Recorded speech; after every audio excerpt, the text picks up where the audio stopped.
Hello,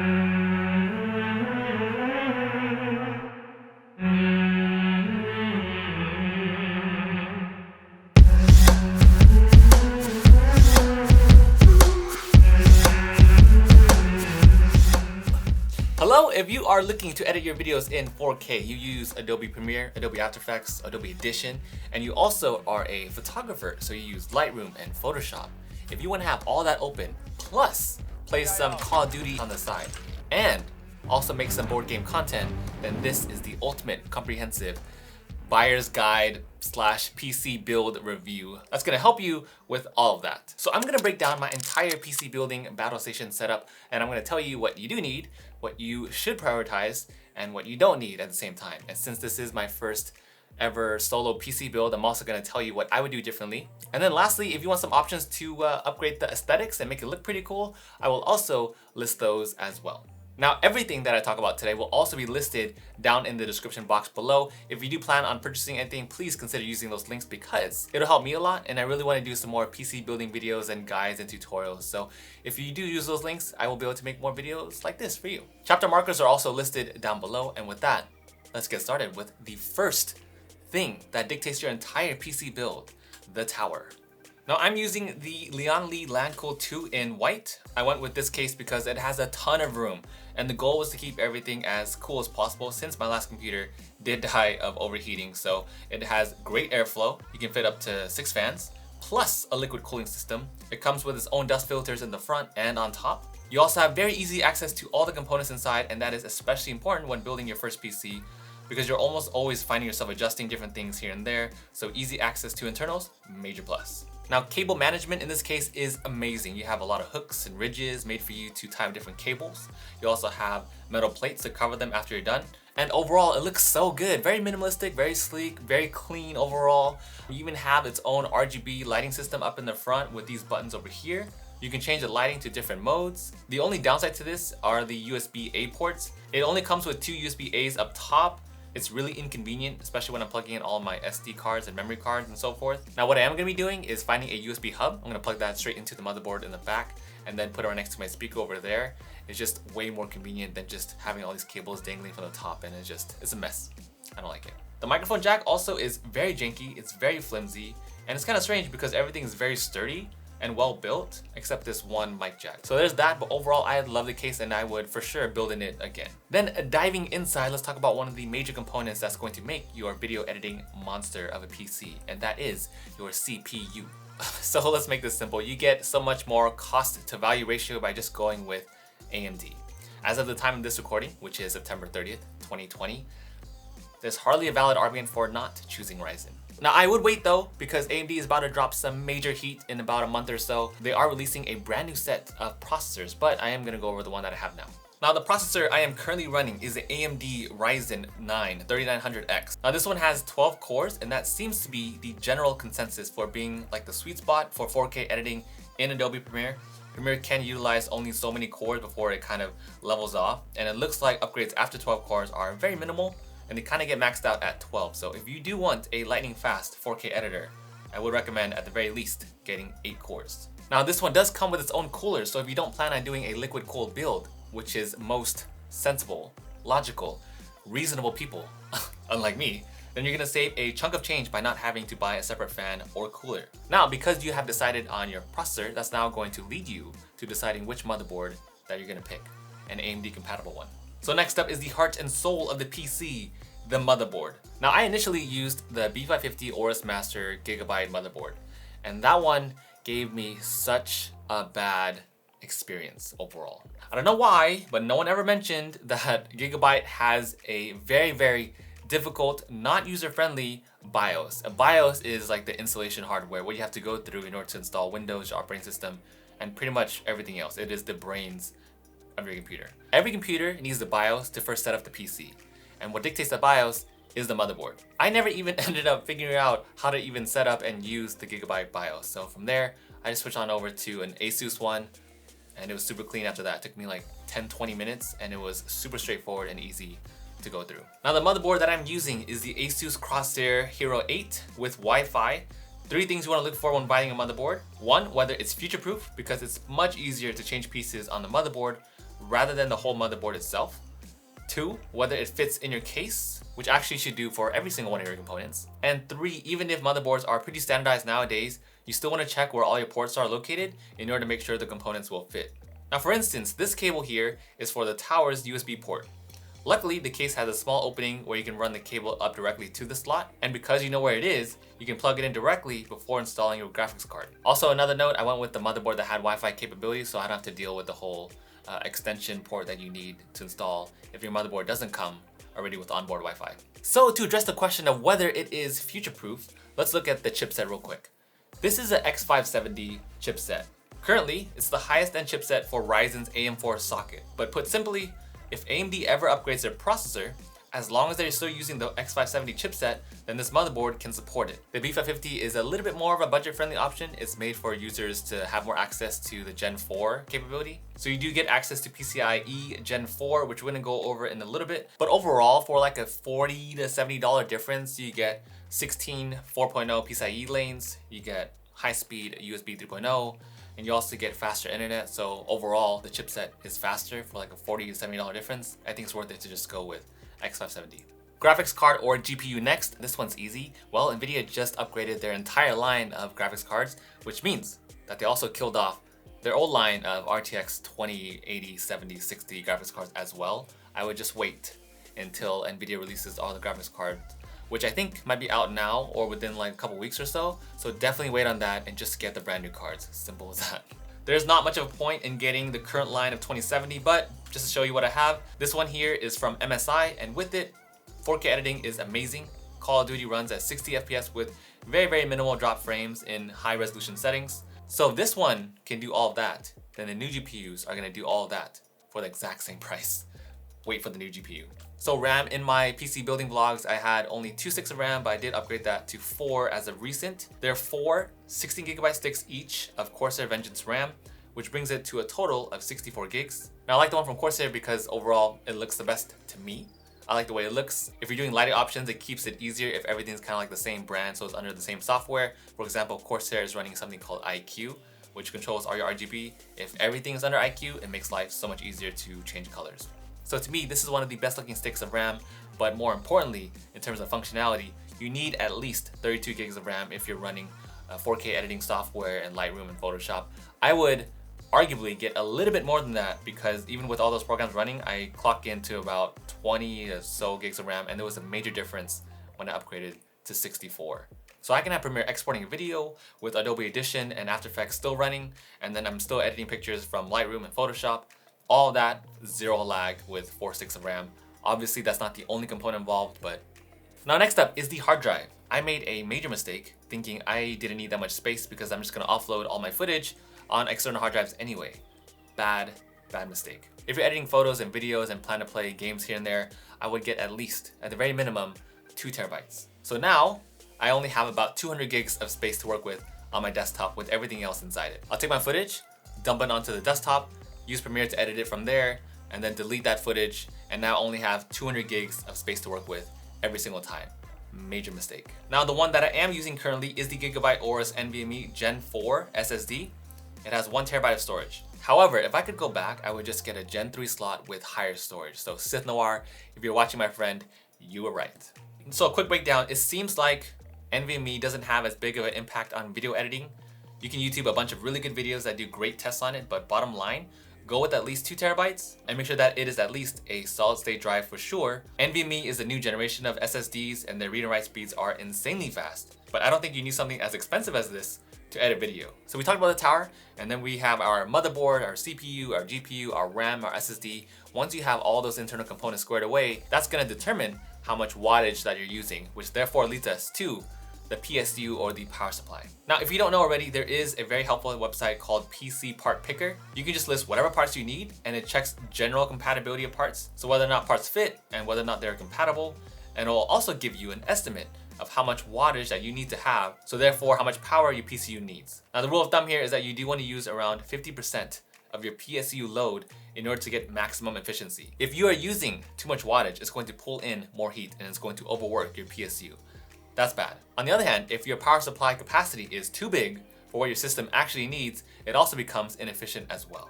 Now I think mine ended up being around 400 to 425 watts in the end, so my PSU is the Corsair RM750. Now it fills up a ton of slots, and it is modular, so I can plug in cables interchangeably, as long as they're for the correct type of slot, of course. Okay, and now let's talk about fans and overall aesthetics, and then I'll give you a quick recap of what you should invest in and what I would do differently. So fans, I have 6 in total. Like I said, I wanted 0 overheating issues, so I just got 6.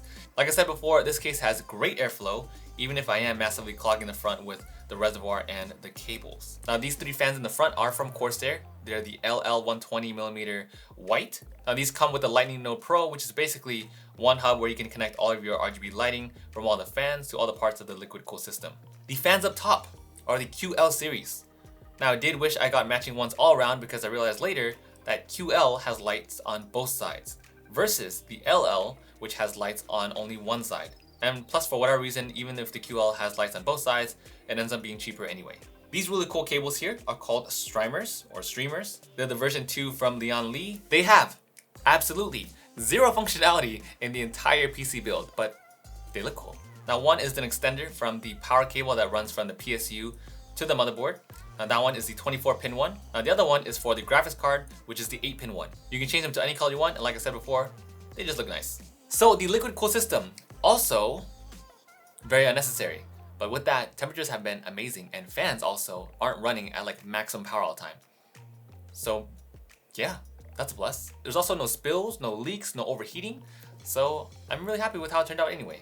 On top of that, I put so much work into learning it and messing up and just like hand twisting it and bending it and so forth, that it's just now a work of art that I am genuinely proud of. But I would love to do some more liquid cool builds now that I know what I'm doing. Now on the Corsair website, you kind of can do your own build. I wouldn't trust it too much because I was short on parts. It's janky, and I also ended up getting parts that weren't even compatible. And with that website, they gave me a part that was 120 bucks. It was the GPU water block that wasn't even compatible with the GPU that was listed there. I 100% checked across everything, and for whatever reason, they're not refunding me back for that. So customer service, probably not the best. But the parts look really nice though. Now you have the radiator, which the fans are connected to. The first pipe is connected by a right angle connector into the main reservoir. Now this is filled with blue coolant. Now this goes in a vertical 90 into a twisted 90 straight into the CPU cooler.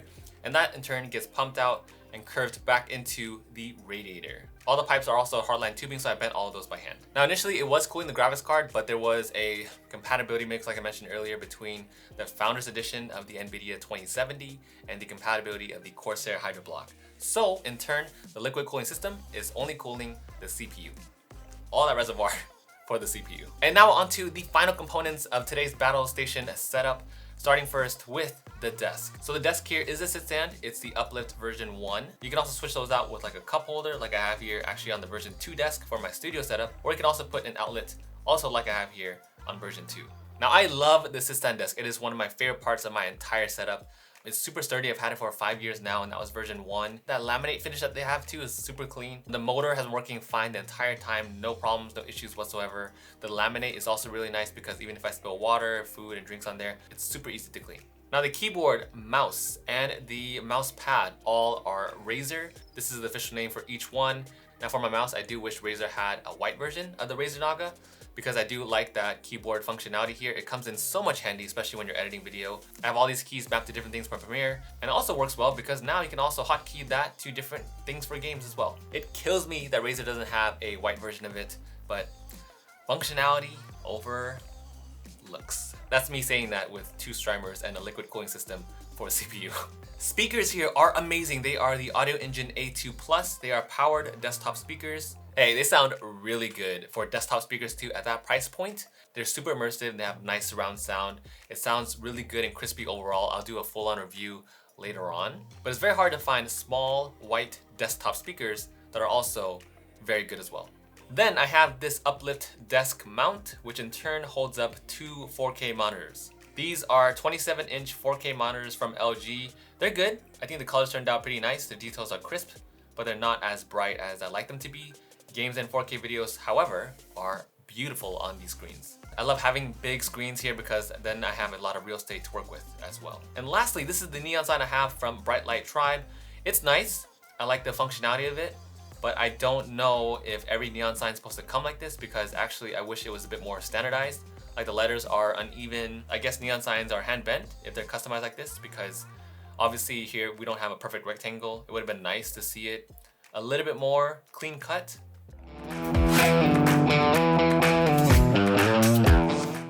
So if it's your first time building a PC, and or you want to just build a 4K really solid video editing machine that also has dual functionality and just creating content overall and a lot of like photo editing flexibility, then I would recommend investing in these things, or at least prioritizing these things that I'm going to list here. First off, a case. Get a solid case that you're going to be really happy with, because you're not going to really change that out. So get a nice case that you're happy looking at and that you're happy building in, because if anything on the insides change, you can always keep the case. So like I said, I think there's big news about Ryzen releasing a brand new set of CPU. So wait on that for about 2-3 weeks or about a month from now and get a solid, at least a minimum of a 12-core CPU. If Adobe Premiere lags, it's going to make video editing a hassle. Hassle reduces creativity. Creativity just makes everything, you have no creativity and then everything just falls apart from there. So stick with a good solid CPU, have at least 12 cores. Now in turn, you need a good GPU. NVIDIA just released a brand new set of cards. Get one of them that works for you. The 3060, 3070, 3080, I don't think you can go wrong with any of them. And they also killed off the old cards, because I think the 3060 is like the lower end version, but it has better stats than the 2080, which is the current top of the line graphics card. Definitely get one of the RTX 3000 and above. Solid state drive, get one with at least 2 terabytes, hopefully, if you can. I don't think you need an NVMe one, just get one with like Gen 3 ports, that's totally fine. You need a lot of space to store your 4K footage, even if you are offloading it somewhere else, because inevitably you're going to rack up space within your PC from like the cache of like Lightroom and Premiere and just saving random things in there, and audio effects, all of that just adds up and that takes up space. And if you play games like Call of Duty is freaking 500 gigs or something crazy like that. So that currently takes up half my hard drive now, which is why I would have put a 2 terabyte if I knew this was going to be a problem later on. So those are the major things I would prioritize in investing in. The rest aren't as big of a deal as the 4 or 5 that I just mentioned. RAM, by the way, for the goals that we have here, 32 gigs at the very minimum. Okay, so what would I do differently? I actually typed up a couple of stuff that I'm just going to rapid fire right off the bat. So get PC specific tools that are magnetic. That is seriously something that I would definitely go back and do, because it saves so much time. You're gonna lose all these mini tiny screws in different crevices. It helps that they are magnetic, and also helps that you have tools that fit the right job for you to maneuver with all these PC parts. Get tools, get PC specific tools. The next is an elastic wristband. You're working with very expensive parts here. The last thing you want to do is give static discharge to your PC components. So definitely get a static wristband. I didn't get one until like halfway through the build, which is pretty bad, but I would definitely recommend getting one from the beginning. Again, everything that I recommend is in the description box down below. Oh, this is a big one. Make sure your PC is connected to a surge protected outlet. So I finished my first PC build, and that very night, we had a power outage in our whole neighborhood. And for whatever reason, that just short-circuited the motherboard. So aside from me not being able to get the BIOS in the Gigabyte motherboard working, it also short-circuited from the power outage. And that was also because it was not plugged into a surge protected outlet. So the one that I'm using now is linked down below. It's from Anker. It has USB ports and it is surge protected. Definitely get some form of a surge protected outlet if you don't already have one. And last major one that I can think of is to make sure that all of your parts are compatible and that they physically fit in your PC along with all the other parts. Make sure they're all in sync. What would you rather do? Spend an extra 30 minutes to double check that they are compatible, or spend 2 weeks for all the parts to arrive, and as you're building you realize that one part doesn't fit? That was me. So to avoid that, make sure you get parts that fit. Now luckily though, we do live close by to Micro Center, so Micro Center ended up being a huge help throughout the process. A lot of like little things that I needed, I would just go on over there. So if you have some kind of store like that around you, Fry's, Best Buy, something like that, some kind of electronics store, definitely keep those in mind. If you're not already ordering from Amazon and any other online store, B&H, wherever. And with that, I know this was a lengthy video, but if you are still here, thank you so much for being here and for watching this video. I hope you found it helpful. I included as much information jam-packed as possible. I would like to provide some mini guides going forward. Like for example, the RGB lighting is a mess in itself and it took me forever to figure out. So I would love to do like a little guide on how to do that as a reference. But if you have any questions whatsoever, all this is pretty fresh in my head. So please let me know down in the comments below if you have any questions about certain parts or what you should get or things I would recommend. Whatever you have, list them down below and I'll get back to you. And with that, thank you all so much for watching and I'll see you all in the next video.